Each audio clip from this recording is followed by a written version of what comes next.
Good morning and welcome to Barry DeKay, legislative candidate from District 40. Thank you, Barry, for joining us for our virtual legislative candidate meetings. My name is Gina Ragland, and joining me today are AARP lead advocacy volunteers Tim Potter and Susan DeCamp. We have the privilege to have with us today Susan, who is our incoming new state president for 3 days ago. So welcome, Susan. Emily Wick is also joining us from the AARP office to assist with technical details. As a reminder, this meeting is being recorded and will be shared with AARP members across your district prior to the election. Barry, we appreciate your taking the next 30 minutes of your time to meet and discuss issues of importance to the 50+ voter and their families in your district and across Nebraska. As a little bit of background, AARP is the nation's largest nonprofit, nonpartisan organization dedicated to empowering and strengthening people 50 and older to choose how they live as they age. As people live longer, healthier lives, we know we need to think differently about what it means to age.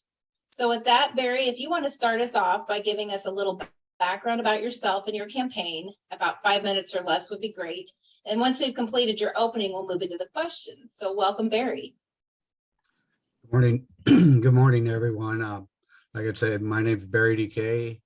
I do live up here. I'm a lifelong member of the Knox County where I live. I've been ranching full-time for my profession 44 years since I graduated from high school with my brother, and we're a 4th generation cow-calf operation up here in Knox County.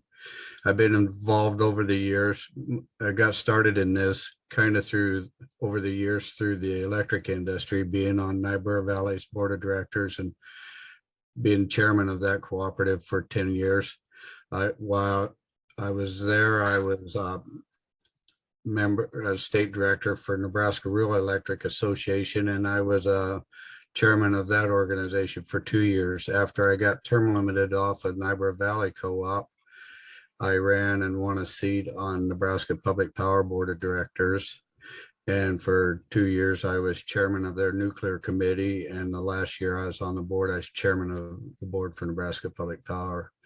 I've been engaged over the last 38+ years officiating high school and college women's basketball. And that's a little bit about my background. I have been on Farm Burrow's Legislative Policy Committee for the last 2 years, tried to help with potential legislation that would be coming before the legislature in the future. And so that's kind of how I got into this. And current state senator, Senator Gregert, is not running again, and I'm trying to fill the seat that he is vacating. So thank you, Barry, for sharing that. And most importantly, thank you for your leadership in the community and your community service. We do appreciate that very much. We have provided you with a set of 3 issues containing 4 questions pertaining to the 50+ in Nebraska.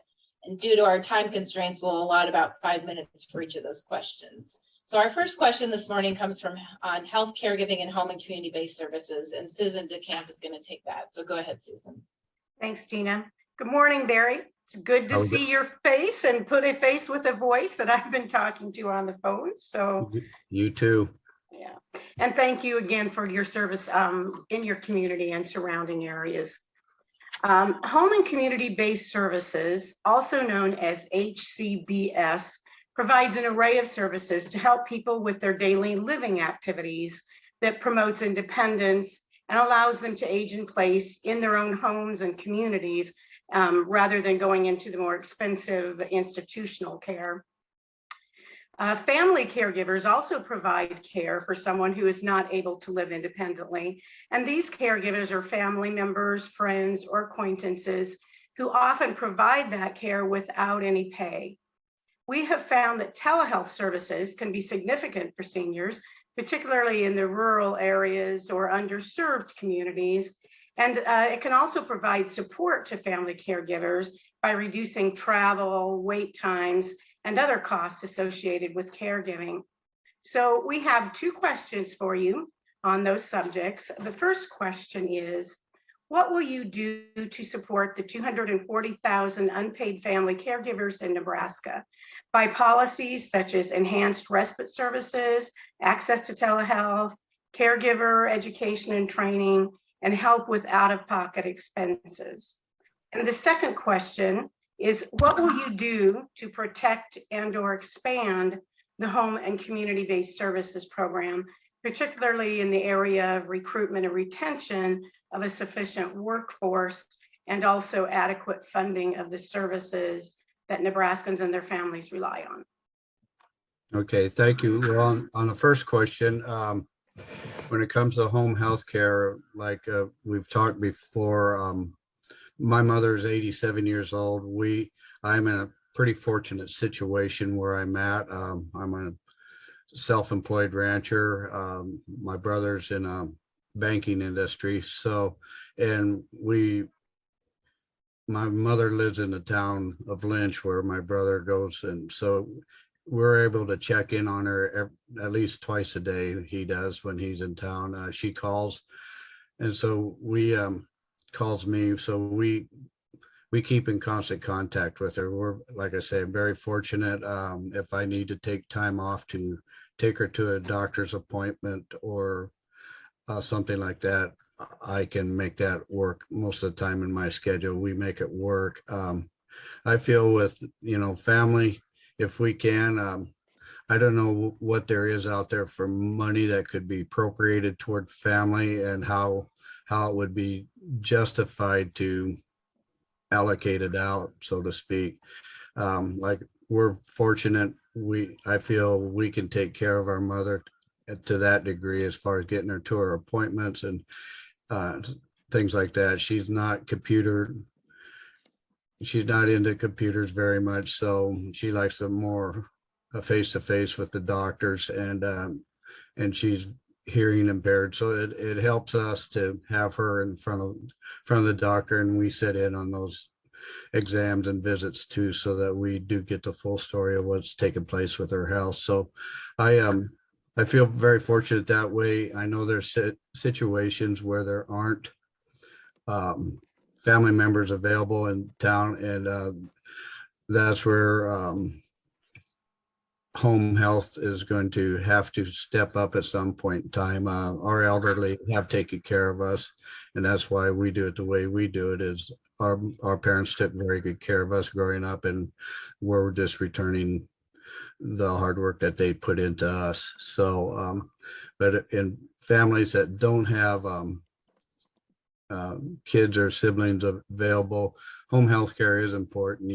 If they are independent and can live in their home, I think they have a better way of life. Their outlook is a lot better, and I think their longevity is a lot longer too. So however we could keep family members in their home setting, I think that'd be beneficial. How we get that covered, I can't give you that answer today. I don't know what could be appropriated toward that. I do know with home health care, there could be things done through health fairs and stuff to try to recruit. I know jobs in Nebraska are hard to fill, whatever profession you're talking about, but trying to recruitment, and I keep pushing some toward associate's degrees and stuff like that through our junior college or our community colleges to get people that could be available to take care, look after their meds, do their blood pressure checks, and help them with their daily needs as much as we possibly can. So that's where I would be at, but I don't know, without going into the money that would be available, what could be appropriated toward those programs and how we could work with our community leaders or community hospitals and things like that. If people were, say, employed by a community hospital, that if they would, like they do with nurses and stuff, if they would give them, if they would give them 3 years of their time, if they would help pay back any education costs that they would have. So, and then would you say the second question was, real quick? The second one was, what would you do to expand or maintain this current services that we have in the home and community-based programs? Well, that, I guess I kind of answered that with the last one. Trying to recruit Right. people is going to be the tough part for any profession in Nebraska, but I do think through your health fairs and there could be booths set up there. I know there's a lot of the elderly people use the health fairs to go down and get their blood work and stuff done at a very reasonable rate, but so they could be there and trying to attract students to a community college, go to school, guidance counselors, and if people don't want a four-year job, if they want to be in a medical profession where they can, try to recruit people into programs like that that would help, like with Northeast or Southeast or some of those programs, to get younger people back into community action if that's what they want to do and that's where they want to stay. Great. We really appreciate your answers, Barry. Thank you, Barry. And thank you for sharing your personal connection with caregiving. Not everyone understands that aspect, so we do appreciate it. And again, thank you for all that you do for your mom to help her stay in her home and so forth. And we do, are open and appreciate your thoughts and certainly continuing that conversation as we move forward. Our second question is on nursing facility quality, and Tim Potter's going to take that. So go ahead, Tim. Okay, thanks, Gina, and thank you, Barry, for participating in this today. Over 20,000 Nebraskans require care in nursing facilities or assisted living communities. Facilities have closed their doors, citing reimbursement challenges and staffing shortages. Nebraska will need an additional 4,700 more nursing assistants, LPNs, and RNs by 2028 to meet Nebraskans' care needs. Everyone, regardless of where they reside, deserves to be treated with dignity and respect and have access to quality medical care. Better staff to resident ratios improve the overall quality of care and well-being of residents. Workforce recruitment, retention, and job satisfaction challenges are prevalent across the long-term services and support industry. Causes of workforce challenges must be identified and implemented to respond to the growing need for high-quality care. So my question for you is, what will you do to improve the quality of nursing facility care for Nebraska residents, including addressing the growing long-term care workforce crisis in the state, professional education and training, and accountable facility reimbursement? Thank you. In towns and communities in the state, I'm just thinking about this, if towns and communities in the state where there is retirement villages, assisted living and stuff like that, if they, in their high school classes, if there was kids that, I know my own daughter worked as a CNA for 3 years, if there's chance for kids in those communities to work as CNA at a facility within our community, if that would translate into college credits where they could go into basically a community college and work toward getting an associate's degree with a, LPNs, they're getting use, little and farther in between. So LPNs, I think, could be very beneficial in retirement villages for people to use, but it still goes back to recruiting kids that want to be engaged in the healthcare of elderly people, and it takes special people to take care of the elderly like that. And you got to have the right blend of people that want to go into that profession, and they got to have the right demeanor. You got to be able to recruit them. You got to be able to keep them. And you don't want to burn people out. And there's a chance, in a lot of these communities, these nurses, CNAs and stuff, they get acquainted with the residents of those facilities, and it's a tough occupation. It takes a special person to be a part of all of that. So, but I do still feel that going back to that, I still push toward, your community colleges to try to help alleviate the problem without a lot of overhead costs with and to the student when they do come out. We got to be able to have those students be able to get a job, pay their bills. And so if there's a chance of, like I said earlier, if there's a chance for them to work in a facility and help and have that facility, whatever, help pay back their college education, whether it's for an 18-month associates or a 2-year associates RN, or however that works out. I think we need to explore those possibilities, because recruitment and retention is the biggest problems I see going forward in the industry, especially in retirement homes and things like that. People got to be able to know that they are going to be they're going to be wanted, and they're going to be rewarded for the work that they do in those facilities for those people. So you got, and if they have those attributes that going for them, I think it raises the bar on their professionalism and how they take care of residents in those facilities too. Okay, well, thank you for your response.